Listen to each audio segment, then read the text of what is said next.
Magandang araw mga sir. May bago tayong gagawin ngayon na amplifier X Pro. Yan. May power naman siya. May indicator light, kaya lang wala siyang boses. Hindi na natunog.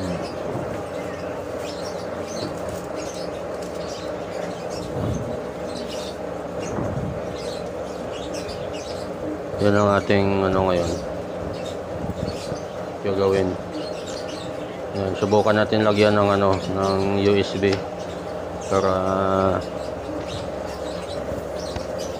test natin kung talagang gumagana naman ang ito. Lagyan natin ng USB. Yeah. Ayan, binabasa naman siya. Ayan, tumatakbo yung kanyang USB, kaya lang wala talagang sound. Yan, may pa siya, may sticker pa, hindi pa nabubuksan. Yan walang sound yan yan, malakas na yung volume na yan.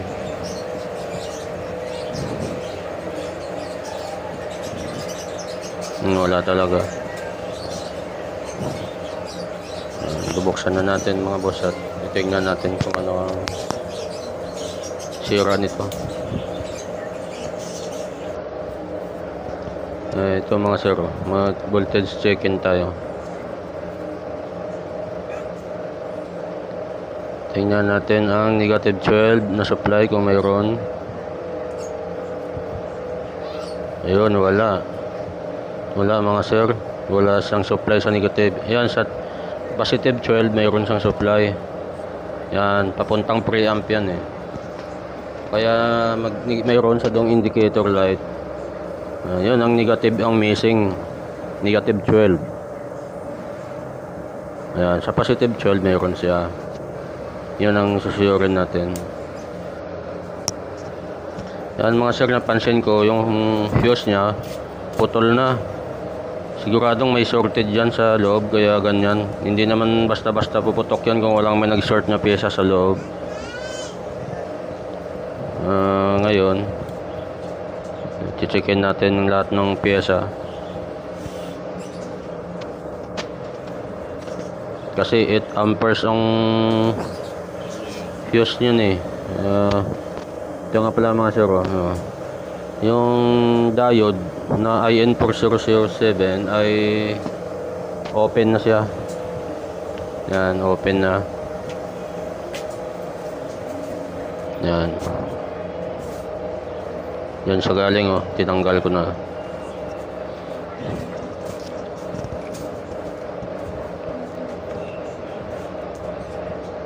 Ayan wala na sa reading, open na siya. Yan, nakalinya yan siya sa sa negative voltage regulator. Yung tatlo yung pa. Yan nakalinya sa dyan kaya sigurado yung regulator niyan ay may tama na rin yan.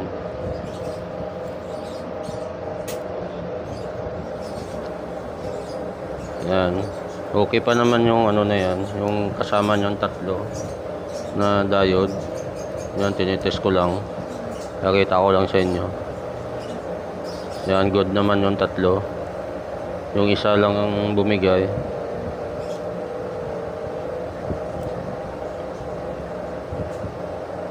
Yan, good pa naman. Kaya lang mga sir, pagka nagpalit tayo dyan, yung diode na yan, yung magkatabing apat na yan, palitan na lang natin parehas yung apat. Mura lang naman yan, kasi hindi rin tatagal yun Palitan na lang natin ng bago para sulit naman ng ating gawa.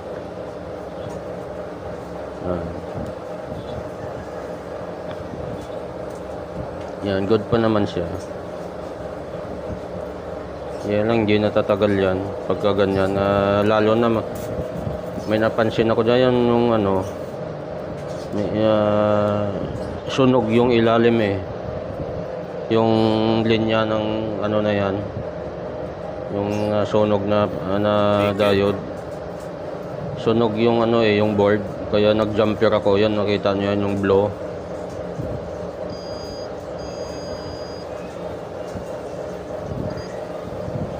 Ayan may na-detect pa rin akong na sorted kahit yung fuse na yan na hindi ko pa natanggal, putol na yan ang loob niyan.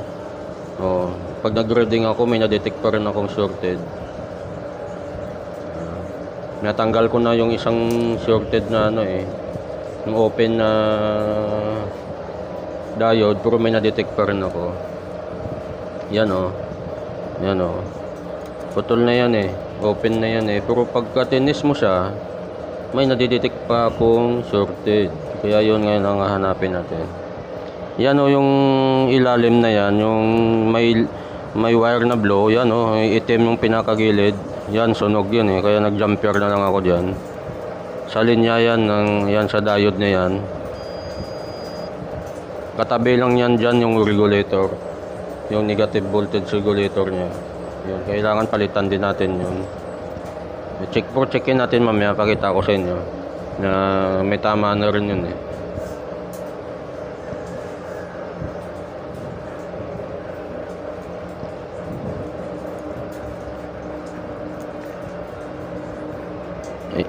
Yan ang regulator niya. Ito, ititest ko yung negative voltage regulator niya. Susuyorin lang natin yan, yung linya ng nasunog na yan, yung papuntang yan, fuse. Susuyorin na yan.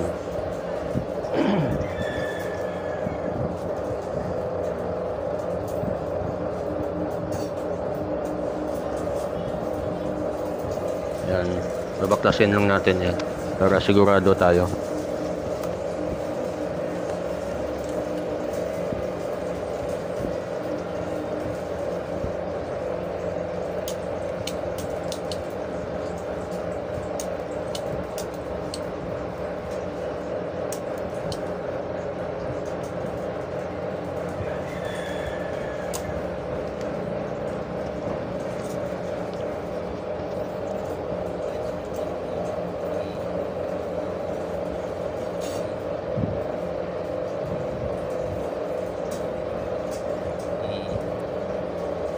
Yan. Yan ang negative voltage regulator.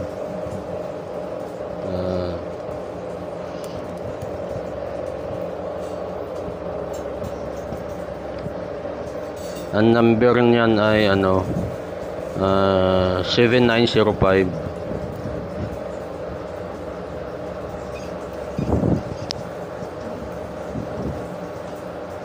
Yan.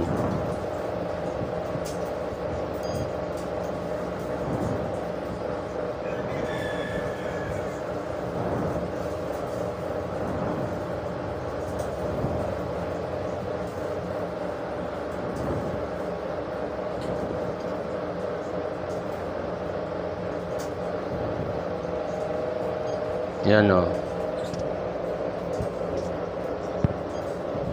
yan, may na siya.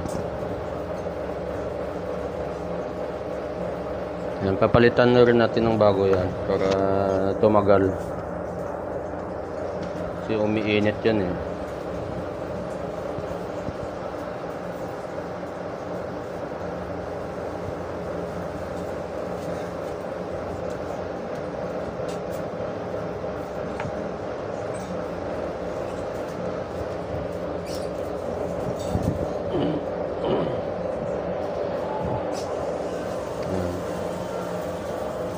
number na is 7905.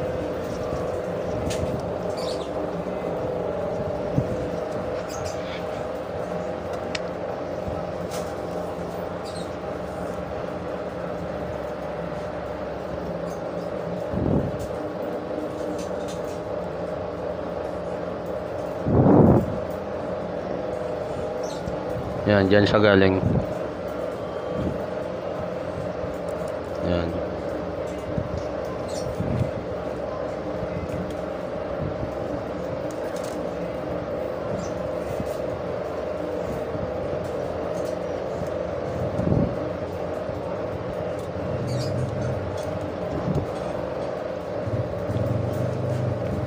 tatanggalin lang natin ang fuse na nag-open na.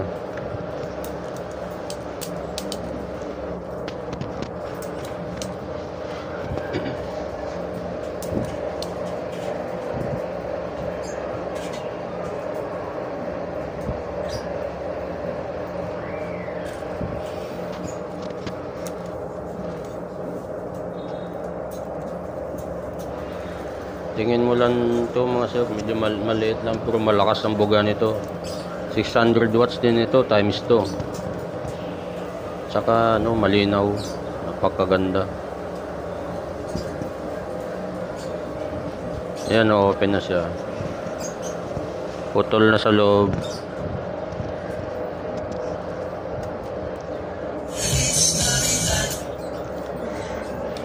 Ito mga sir, tatanggalin ko lang yung lahat ng diode. Papalitan natin ng, ano yan, ng bago lahat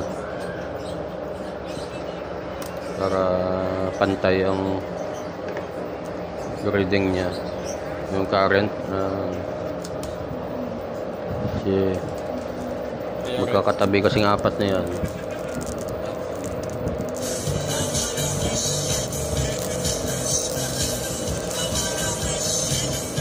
So yan ang bago.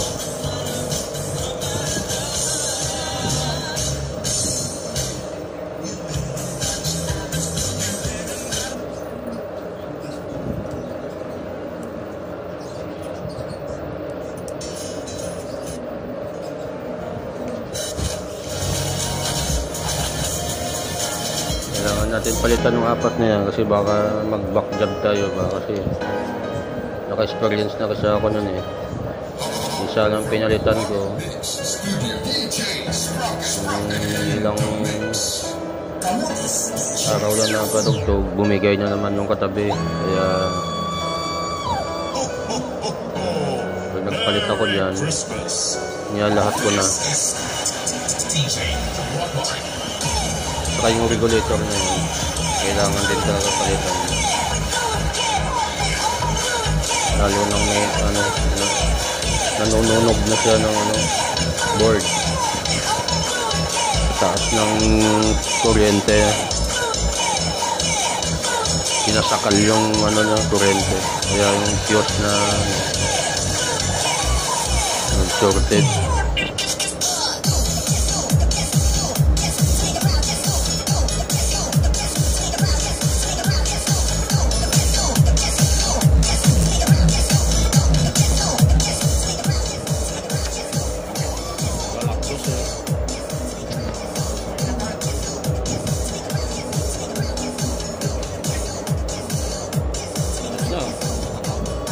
Speaker ka naman doon.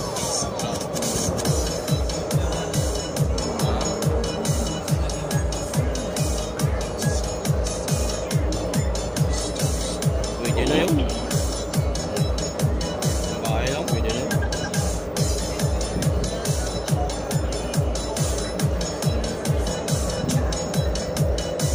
Wala mga sir, sa mga hindi pa nakapag-subscribe sa channel ko, konting tulong lang pa, subscribe naman para marami tayong may upload pa na gagawin ng mga gamit na marami tayong matutunan kahit pa paano, kahit sa konting paraan lang makatulong naman tayo.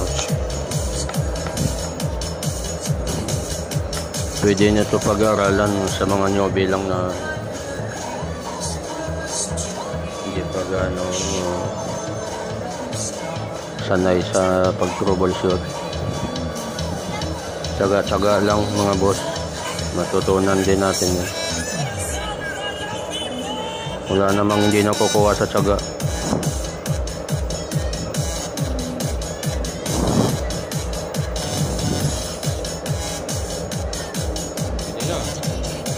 Pwede na magamit sa New Year yan.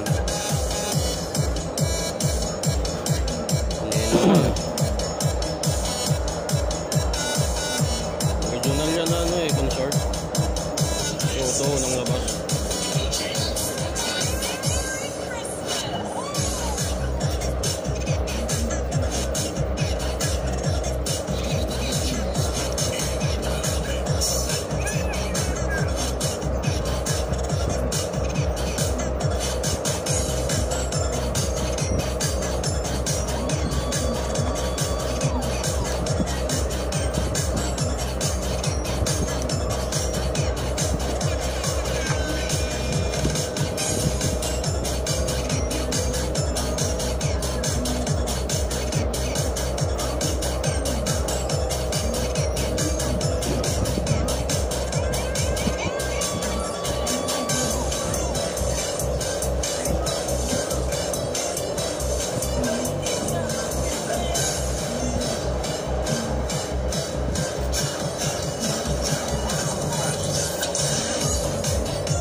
yung mga boss, oh, yung voltage regulator niya.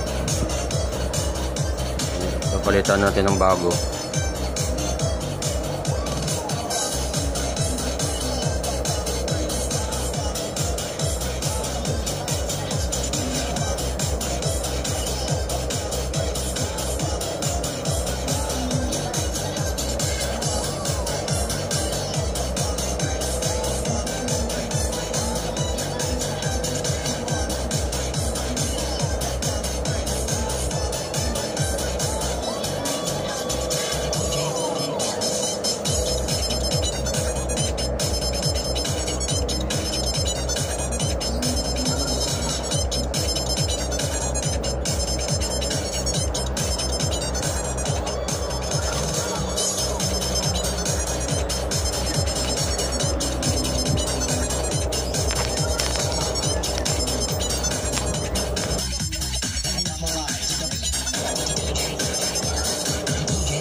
Ano ko lang yung fuse niya. Yung nabili ko kasing fuse walang pa, kaya pinatong ko na lang siya sa taas. Ayan, oh.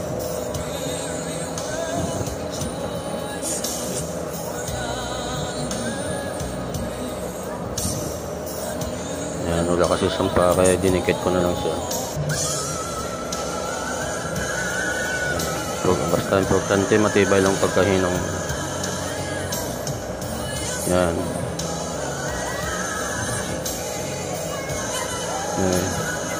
Ilagay na natin.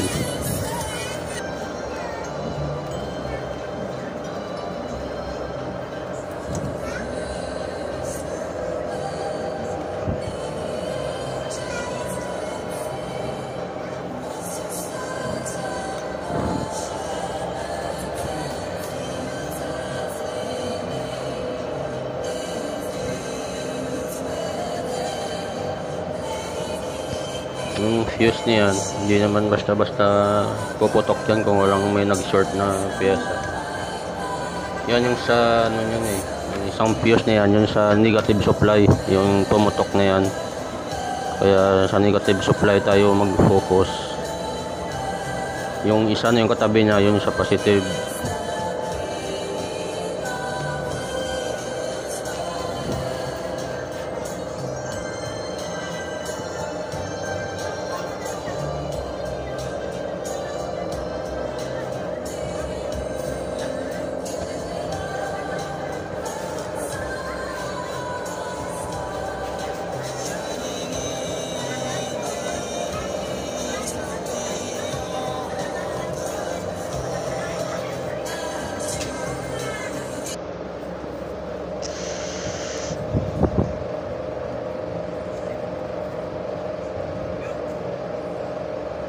Master, voltage check ulit tayo. No, wala pa rin tayong reading na ano, na negative 12, puro sa positive 12 mayroon.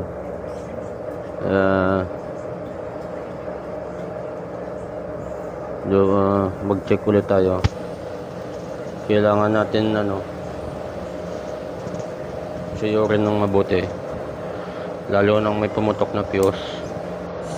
Ito yan, ito mga sir, may nakuha akong isang 2.2K na resistor. Open na siya, nakalinya siya sa PNP power transistor na E940.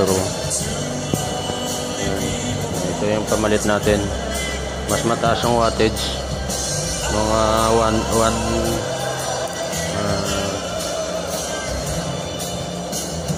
1 watt, kasi yung tinanggal ko yung nag-open ay na 1/4 watts lang yun eh.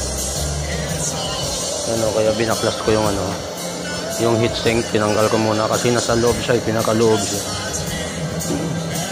Nandun sa magkadikit sila ng ipakita ko mamaya yung diagram niya, yung ginawa kong diagram. Yan mga sir, yan yung negative 12 yung ating supply dyan, mula dyan sa transistor na yun. Yan yung kita nyo yung Zener diode na yan. Yan dyan nakaseries yung nakaparallel 2.2k open yan. Kaya wala siyang output na 12 volt negative kasi open siya. Sa dulo ng Zener diode may supply, kaya lang nung pagtawid na ng resistor, wala na, nakat na yung supply niya papuntang power transistor niya, kaya wala na siyang out. Doon na siya naputol yung supply niya. Ayun lang, napalitan lang natin yung resistor na 2.2k ohms na resistor nag-open.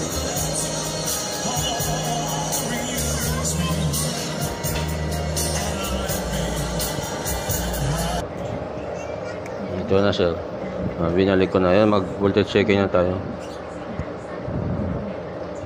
Ayan mga sir, okay na siya, nagkaroon na siya ng negative 12 saka positive 12, kompleto na supply niya. Yan, mag-test na tayo.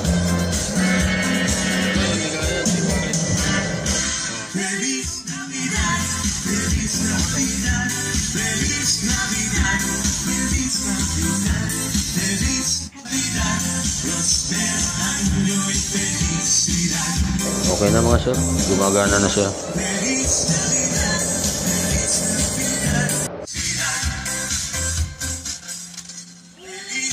Ito nga pala mga boss, isidagdag ko na lang dito, dulugsong ko na lang kasi simple lang naman ang sira nito.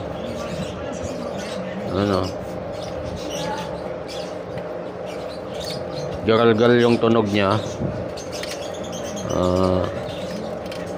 Ang sira lang naman ito ay main volume control niya. Yun ang papalitan lang natin yan. 50k yung pinaka main volume. Pag binavolume mo siya, tumatalon, tapos garalgal.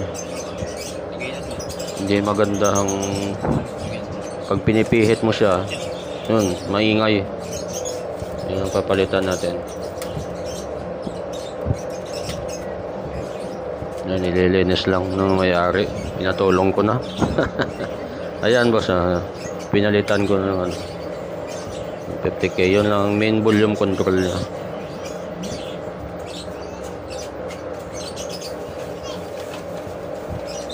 Kasi hinahabol na sa hinahabol sa New Year ba.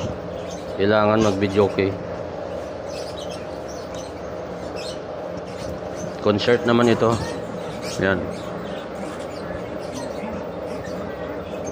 Yung aking panghinang medyo na.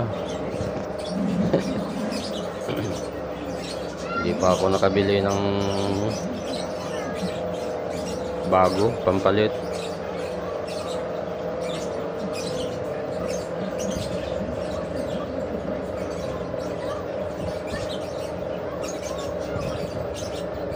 Yan lang naman ang sira niyan mga boss. Kasi tumutunog naman siya Yan lang naman ang napansin ko.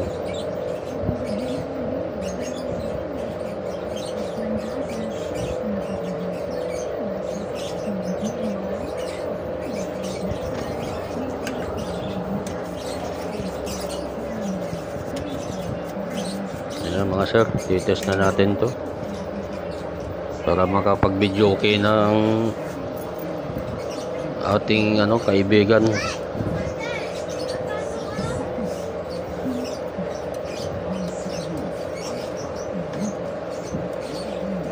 Sana wala kang pinagdadasal ko na ibalik ko ang lahat kahit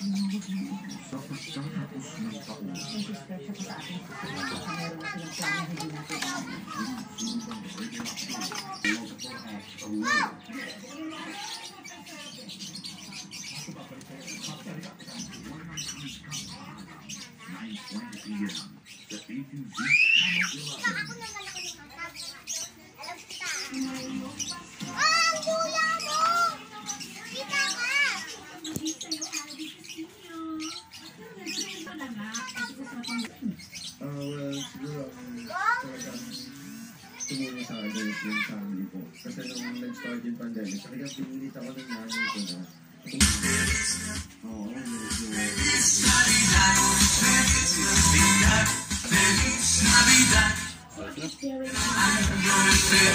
Yan mga sir, okay na. Hindi na siya sumasabit. Pwede na to ihataw ng gusto sa bagong taon. Yan.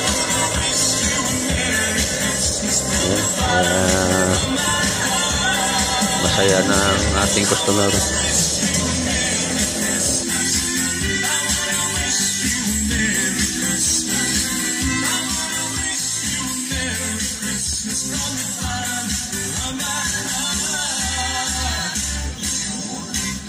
You better watch out, you better not cry.